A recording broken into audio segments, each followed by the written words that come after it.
Os caminhos da educação brasileira começam a se traçar já durante o Brasil Império. Em 1824, a Constituição garantia a educação primária, porém o governo não se preocupava em construir um sistema educacional eficiente para todos, fazendo com que apenas a elite tivesse acesso à educação. Isso favorecia a elite, que tem grande interesse na falta de instrução das pessoas pobres. 10 anos depois, em 1834, uma emenda constitucional desconcentrou o fornecimento da educação, tornando o ensino superior de responsabilidade do governo federal e os ensinos médio e fundamental do governo estadual. Durante esse período, a educação de jovens e adultos não era remunerada, sendo feita por voluntários que tinham interesse na educação desses adultos. Isso demonstra o grande desinteresse do governo em educar sua própria população. O viés elitista da educação perdurou até o início da República. Somente na década de 30, após movimentos de contestação dessa situação, é que o governo passou a oferecer educação gratuita. E o responsável por essa atitude, Getúlio Vargas, foi duramente criticado, sob a desculpa de que a alfabetização dos pobres causaria grande desordem social. Foi entre as décadas de 30 e 40 que houve a primeira tentativa de se organizar um supletivo.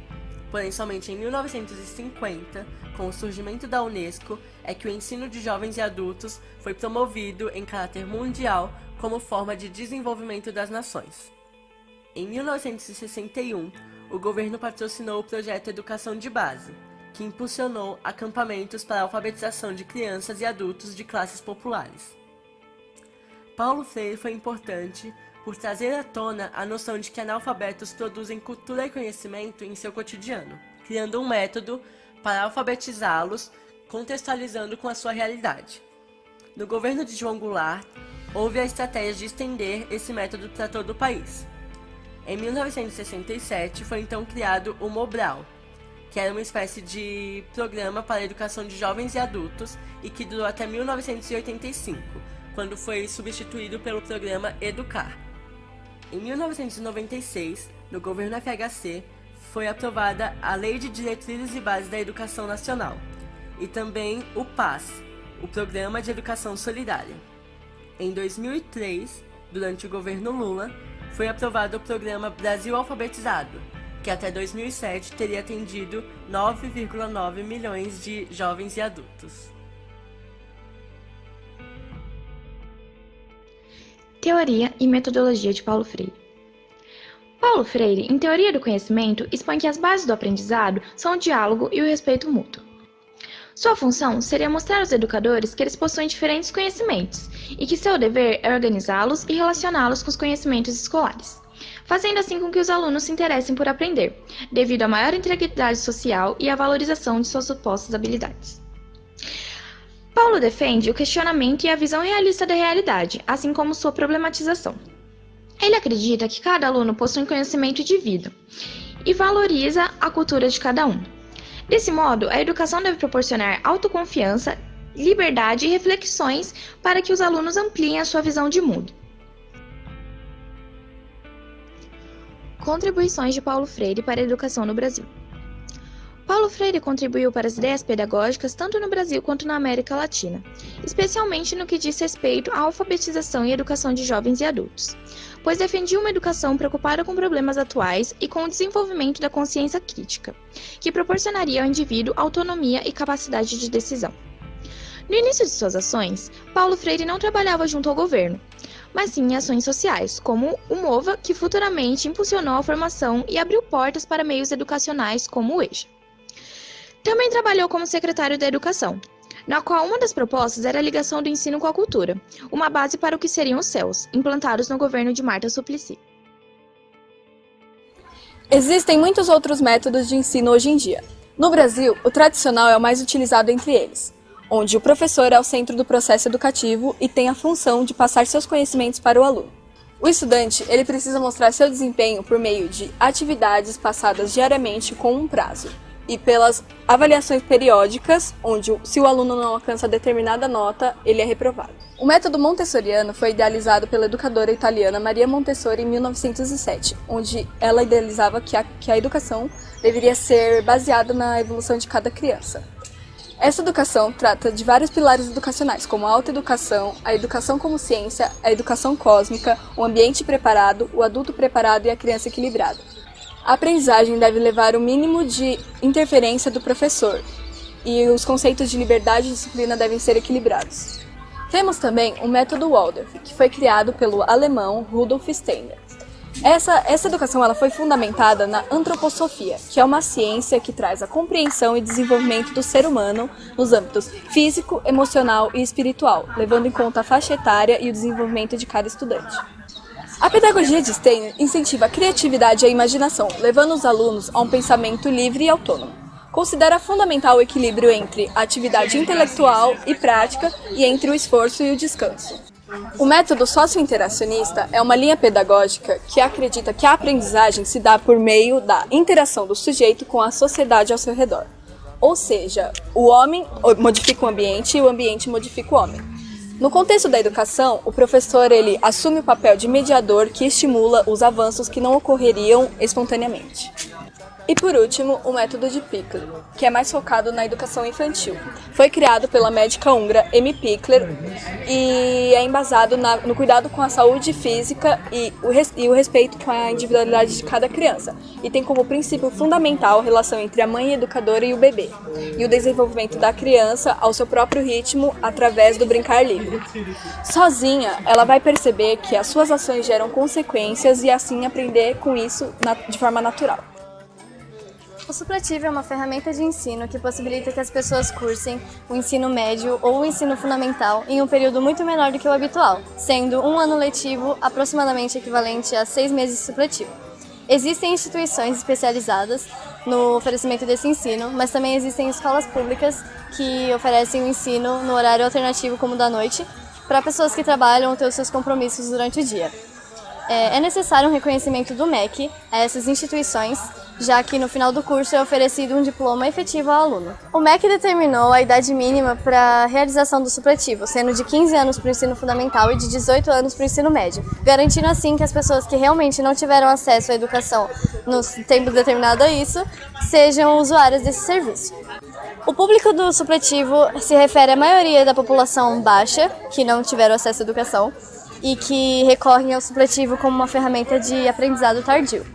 Levando em consideração que são necessários 12 anos para se formar, o supletivo vem como uma vantagem a essas pessoas, já que todo o curso pode ser realizado em poucos meses. E caso a pessoa já tenha realizado alguma série anteriormente, é só apresentar o histórico escolar dela para a eliminação de matérias. O supletivo surge como uma oportunidade na busca de novos empregos ou novas oportunidades de trabalho, já que as empresas cada vez mais estão requerindo conhecimentos básicos, independente do tipo de atividade que ela vai exercer ou independentemente do seu grau de dificuldade. Portanto, o supletivo ele vem também como uma alavanca para impulsionar essas pessoas a recorrerem à educação básica para entrarem no mercado de trabalho. O ensino do Paulo Freire ele é designado de duas formas, através do ensino à distância e o ensino presencial. O ensino presencial ele é caracterizado por ter uma carga horária de 6 meses a 1 ano, através de instituições especializadas que visam o repasse do conteúdo do ensino fundamental. O ensino à distância ele é aplicado desde a década de 40 pelo Instituto Universal Brasileiro, através de correspondências. Graças à nova revolução tecnológica, o ensino online tem sido cada vez mais utilizado, visando o repasse do conteúdo do ensino fundamental e médio. De acordo com o levantamento divulgado pela Unesco, o Brasil possui a 8ª maior população mundial de adultos analfabetos, são cerca de 14 milhões de pessoas. A Pesquisa Nacional por Amostra de Domicílio, que é a PNAD, com dados de 2012, mostra que, se entre a população de 15 anos ou mais a taxa de analfabetismo é de 20,4%, na população de 60 anos ou mais, a taxa de analfabetismo triplica, sendo cerca de 20,4%. Além do analfabetismo, a PNAD também mostra que 51% da população de 25 anos ou mais só tem até o ensino fundamental completo. Dados atualizados sobre evasão escolar no país, de acordo com indicadores do IBGE, mostram que cerca de 3% da população de 15 a 17 anos desistiu precocemente da escola, ou seja, antes de concluir o ensino médio. A evasão está muito ligada à repetência e ao consequente atraso escolar. O Brasil, até recentemente, em torno de 2000, figurava nas estatísticas da Unesco, estando entre os 10 países do mundo com o maior número de reprovação no ensino fundamental. Em 2005, 37% dos estudantes de 15 a 17 anos estavam matriculados em séries que já deveriam ter concluído. 10 anos depois, o percentual caiu para 26%. Para solucionar o abandono escolar gerado pela falta de recursos, é preciso incentivar a geração de empregos e o empreendedorismo. Além disso, políticas de segurança e saúde pública são extremamente essenciais. A violência no entorno das escolas interrompe as aulas e desmotiva os estudantes, o que acaba gerando abandono. Agora vamos entrevistar a Solange, que é recém-formada em pedagogia. Solange, você poderia me falar um pouco? Sim, meu nome é Solange, eu sou formada recentemente em pedagogia e há uns 2 meses para cá eu venho trabalhando com EJA, a alfabetização de jovens e adultos, e está sendo uma experiência bem prazerosa para mim. Eu estou aprendendo bastante e quero procurar levar adiante esse ensino. Agora eu gostaria de fazer algumas perguntas para você. Você aplica o método Paulo Freire em suas aulas? Sim, aplicar o método Paulo Freire é muito importante, principalmente para quando se trabalha com EJA. Paulo Freire, ele fala que a leitura do mundo e da palavra é importante. Então, assim, trazer o que as pessoas mais velhas, do cotidiano delas, é muito importante, porque a partir da hora que eles trazem a experiência deles, a vivência, é mais fácil, a aula ela flui melhor. Quais são as divergências entre o método que você aplica e o método Paulo Freire? O método que eu comecei a aplicar no começo era um método que eu aprendi para aplicar para as crianças. Só que o método Paulo Freire, ele é maior do que... Então, assim, o tempo deles não é o mesmo do da criança. Então, a gente vai aprendendo que o cotidiano deles pode trazer coisas do cotidiano deles e vai aprendendo. Então, a maior divergência foi essa, saber, conhecer aquela sala de aula, conhecer que o tempo da criança não vai ser o mesmo do adulto. O adulto ele tem mais dificuldade, até mesmo porque o aprendizado, ele já esqueceu, ele voltou para a sala de aula muito tarde, então essa foi uma divergência. Você acha que o método Paulo Freire funcionaria se fosse aplicado em outras áreas do ensino, como por exemplo a do ensino médio? Eu acredito que sim. A escola, Paulo Freire fala que a escola ela vai além de muros. Então, assim, você pode aprender além da sala de aula. E o jovem hoje ele está um pouco cansado. Eu acredito que ele esteja um pouco cansado desse método tradicional, dessa forma do professor ele sentar, ele achar que ele é o dono do saber e só o aluno ele não tem o que trazer na sala de aula. Então, assim, quando você trabalha além de muros, com outras, até com vivências, aprendendo várias coisas além da sala de aula, eu acho que aí entra o método Paulo Freire, sim. Quais as dificuldades encontradas nessa área, no seu caso do ensino de jovens e adultos? Acredito que a maior dificuldade foi eu querer vir com todo o gás, achando que eles iam aprender tudo naquele momento e saber que o momento deles é diferente. Como eu falei, é diferente, então de repente se eu vou passar uma lição, eles não vão copiar em meia hora, eles não vão assimilar em meia hora. Então essa lição ela pode ficar 2 dias na lousa. De repente, se eu passei matemática, ela vai ficar na quinta e na sexta, eles vão copiar na quinta e vão começar a fazer a matemática na sexta. Tem que aprender. Eu aprendo com eles e eles aprendem comigo. Tudo bem. Muito obrigada pela sua entrevista. Olá, meu nome é Vera, tenho 57 anos e hoje eu estou aqui para dizer o seguinte: eu parei de estudar, infelizmente, aos 17 anos, por motivos de que há muitos anos atrás éramos todos obrigados a ajudar os pais em casa, então o estudo era o que menos importava. Depois me casei, tive uma filha, formei a filha e fui deixando para lá. Em 2015 eu tive uma grande perda e tive que voltar para o mercado de trabalho e eu descobri que o que eu sabia era muito pouco. Então, ao invés de ficar em casa chorando, resolvi que eu deveria voltar a estudar. Fui então e fiz o EJA e concluí o curso. Para mim foi ótimo, me ajudou bastante, e então eu resolvi prestar o vestibulinho da ETEC para saber se o EJA tinha me ajudado bastante. E me ajudou, porque eu passei. Hoje faço administração, estou no 3º módulo, vou me formar em agosto deste ano. E esse é o maior orgulho que eu tenho de mim mesma, porque eu superei todas as dificuldades que eu tive para chegar até aqui. Muito obrigada. Por motivos de que nessa parte o áudio parece que foi gravado dentro de um bueiro. É sério, mano, olha isso. Bom dia, meu nome é Rafael, sou do 3º B e hoje... Não tem diferença. Irei narrar o que nosso entrevistador está dizendo. Bom dia, eu sou o Rafael do 3º B e hoje a gente vai entrevistar a Yumara, essa daqui, ó. E hoje a gente vai fazer uma comparação e uma análise entre... a metodologia do Paulo Freire e o estilo do EJA. E ela vai ajudar nós a... Como é que era mesmo? Ela vai ensinar nós a ver as divergências e como era aplicado antigamente e como é aplicado hoje. Professora, a senhora utiliza a metodologia do Paulo Freire em suas aulas? Se sim, a senhora considera eficiente? Bom, primeiro que... bom dia.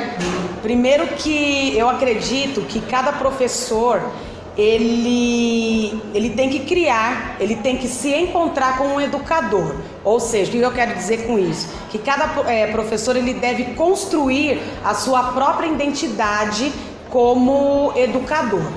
E o método Paulo Freire, né, ele não visa apenas tornar o aprendizado mais rápido, né, e mais acessível. Então, na verdade, essa metodologia que já para aquela época, ela foi inovadora, né?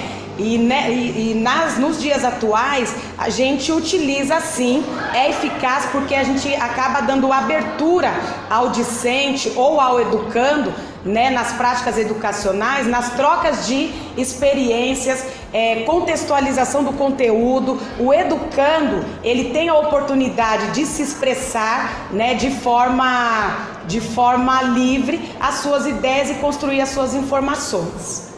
Professora, quais são as divergências entre a sua metodologia e a metodologia do Paulo Freire?